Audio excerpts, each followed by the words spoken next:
Hello. ये जी, हाँ जी। I am so sorry, मैंने ऐसे बीच में आपको फ़ोन किया है सर। आपका नंबर मेरे को कहीं से मिला था। अभी मैं ये काफ़ी दिन से मैंने सोचा भी आपसे थोड़ी हेल्प ले लूँ। मैं बीच में काफ़ी आपको ट्राई करना चाह रहा था, आपका नंबर था नहीं सर। ये आ, बनवाना था तो मैं वहाँ भी गया भी था, इंटरव्यू इंटरव्यू सब हो गया वो, लेकिन मिल नहीं रहा है। भाई साहब, पहले तो आपको मेरा नंबर कहाँ से मिला? नहीं और आपका अगर नम नहीं, आपको मेरा नंबर दिया किसने? आई एम सॉरी और सर। अगर और इसमें मैं क्या करूंगा? अगर नहीं हो रहा तो भैया मेरा क्या काम है इसमें? कहीं और ट्राई कीजिए आप। मतलब मैंने आपसे इसलिए फ़ोन किया था, मैंने तो आपको एक वजह से फ़ोन किया था नहीं नहीं, सर। मेरे मेरे पास क्यों फोन किया आपने? जो आपका काम नहीं हो रहा वो वहां जाके कराइए, मैं क्या करूंगा इसमें? नहीं सर, उन्होंने तो मना कर दिया है कि नहीं हो पाएगा। उन्होंने मना कर दिया तो मैं क्या करूंगा इसमें? तो आप करा देते सर। नहीं, मैं नहीं करा सकता ना। ये जो काम जिसका है वही कराएगा। मैं नहीं करा सकता ये काम आपका। आप वहीं पे जाके ट्राई कीजिए। Sir I am sorry but sir कुछ ले दे के नहीं, इसमें अगर आप। सॉरी? ये क्या बदतमीजी है? क्या ले दे के? जो काम मेरा नहीं है उसके लिए मेरे को फोन कर रहे हो? मेरा सर कुछ नंबर ले लिया पैसे कहीं मैं से अगर तुमने? आपके घर पहुंचवा दूं, मतलब आज ही पहुंचवा दूं अबे मतलब। गधे साले, तू मेरे को रिश्वत दे रहा है? तेरे को पता है तू क्या बात कर रहा है? सर वो 2 मिनट के अंदर अंदर करवा सकता हूँ मैं। हिम्मत कैसे हुई तेरी रिश्वत की बात करने की मेरे से? सर क्योंकि आप सरकारी एम्प्लॉय हो इसलिए मैंने क्यों? रिश्वत की बात कर ली। तो क्या क्या क्या सारे सारे सरकारी एम्प्लॉय रिश्वत लेते हैं? तो फिर ये कैसे हो गया कि हर मुसलमान टेररिस्ट हो गया? तो फिर ये कैसे आपने पोस्ट कर दिया कि हर मुसलमान टेररिस्ट होता है, इनको देश से निकाल दो?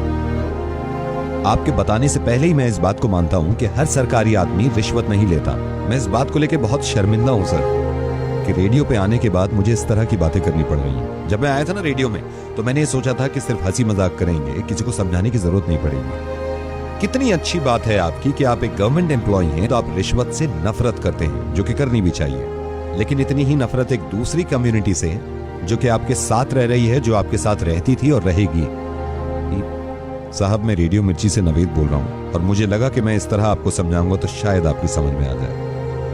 फेसबुक का एक पोस्ट शेयर करने से आपका कुछ नहीं है सर, है ना, जिसमें यह लिखा हुआ था कि मुसलमान हिंदुस्तान से मोहब्बत नहीं करते, मुसलमानों को हिंदुस्तान में रहने का कोई हक नहीं है। इस चीज को आपने शेयर कर दिया। मुसलमान टेररिस्ट नहीं है, टेररिस्ट का कोई मजहब नहीं होता। अब मैं कैसे समझाऊं उन लोगों को? एक एयरक्राफ्ट में एक मुसलमान के कैन मांगने से उसको मना कर दिया क्योंकि उनको लगा कि ये मुसलमान है, तो कैन के ढक्कन से वो लोगों का गला काट देंगे। मैं खुद मुसलमान हूं और इस्लाम कहीं से कहीं तक इस तरह की तालीम नहीं देता।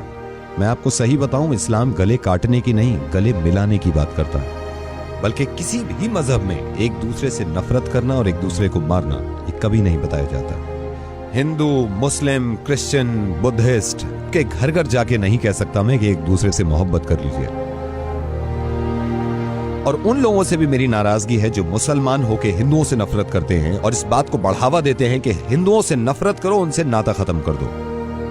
सिर्फ आपको यह बताना चाह रहा हूं कि एक मुसलमान को जान से मार देने में भी इतनी ही तकलीफ होती है उस इंसान को जो मरता है, और एक हिंदू को मार देने से इतनी ही तकलीफ होती है इस इंसान को जो कोई मारता है। इतना अच्छा काम करते हैं, इतनी अच्छी सोच रखते हैं कि रिश्वत ना किसी से लेंगे और ना ही किसी को देंगे।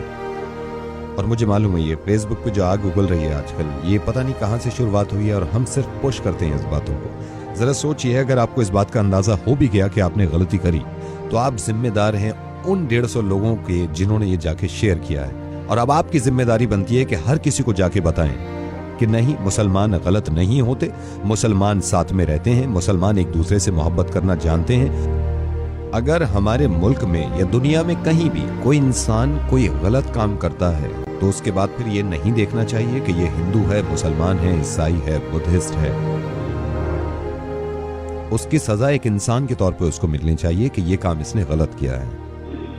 अगर आपके हिसाब से इस दुनिया को भगवान ने बनाया है और सारे बंदे भगवान के हैं, और अगर मेरे हिसाब से इस दुनिया को अल्लाह ने बनाया है और सारे ही अल्लाह के बंदे हैं, तो हम में से किसी को भी यह हक नहीं है कि अल्लाह या फिर भगवान के बंदे को हम तकलीफ पहुंचाएं।